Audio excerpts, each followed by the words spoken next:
Hey guys. So, as some of you may know, we've been following developments up at the refuge up in Oregon.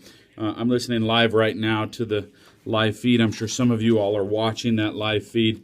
Wanted to do a short Periscope to touch base with you and also see if we can get your help to spread the word about a few key ideas. One of the things that is going on, there are 4 remaining occupiers up in Oregon, and the FBI has announced that they've escalated the situation and surrounded them. And there's been some real intense times over the last couple hours. I'm giving live updates on freecapitalist.com with the live YouTube stream from Gavin Seam, or Syme, not sure how you say his name. So you can listen to that audio and you can check in, and we're given a timeline of updates. But one of the things I wanted to talk about was good ideas versus bad ideas. One of the problems we've got is Sandy, the lone woman up there who's the last protester. She's really worried. She's very concerned. Everybody, apparently, the other 3 are willing to surrender once Nevada Assemblywoman Michelle Fiore and Reverend Franklin Graham arrive in a couple hours, sometime this coming morning.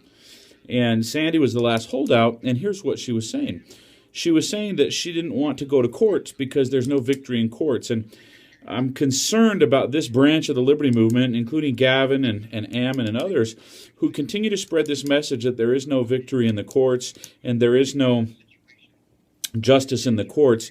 My friends, we've got to have good ideas in the Liberty Movement, and just like it's hard to stand up in the face of abuse and force and tyranny, sometimes it's also hard to trust that the court system is also part of the republic set up by our founders and established by the Constitution of the United States. And just like they're focusing on key critical sections of the Constitution regarding land policy, we've got to also trust the critical sections that establish, for example, the Article 3 courts. And there's plenty of corruption in our government and overreach in our government. But as some of you who follow my story know, it takes a tremendous effort, and it takes tremendous intellectual commitment, and it takes good fortune, and it takes sometimes good lawyers, but there is relief in the courts, and we've got to stop spreading this defeatist message because, see, Sandy's sitting there thinking, well, we're just guilty, we're convicted, we're going to go away for the rest of our life. Well, it becomes a self-fulfilling prophecy, and it's not just in federal courts and in all of our courts. When our citizens aren't educated, or when they're forced to believe in kind of wingnut theories or far-out ideologies about how things used to be or how things might be or how things could be, rather than how things are, then they lose. And we need to be able to stand up productively and effectively in the court system for the cause of liberty. That's one of the things, that's one of the messages I hope you'll help me get out. I hope you'll help us get out the message that there are times where you can fight, that the founders gave us a system that is resilient, that even though it is heavy laden with very difficult consequences to corruption and overreach, and some of you, again, know my story. I'm no stranger to any of that. But those of you who don't know my story, take a look into it. I know a little bit of what it's like to fight that federal government. I fought them for almost 6 full years. I'm still fighting them to some degree. I've beat them multiple times. I've gone up against the FBI. I've gone up against the IRS. I've gone up against corrupt United States prosecutors in the United States Attorney's Office. And I've been trying to get word through to Gavin or Michelle to let me talk with Sandy, because I want to talk with her, and I want to talk with you, and I want to talk with everyone who is worried about whether you can get justice in courts. Often the change that one man or one woman can make in our republic is through court action. Think about the major court decisions that have changed our country, and changed our country for good and changed our country for bad.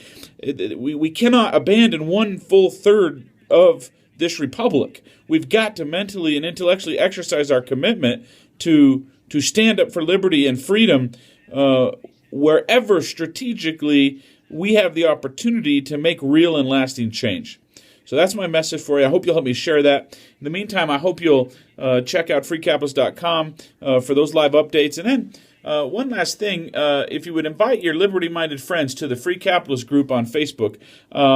We want to continue to spread the word and continue to get the word out about what we're doing. I'm not going to take any longer on this Periscope tonight because I want to stay up to date with what's happening with these live updates coming from Oregon right now. So warm regards. Take care. Keep your brain on, and keep yourself awake and informed, my friends. And I'll see you here tomorrow night at 10 o'clock.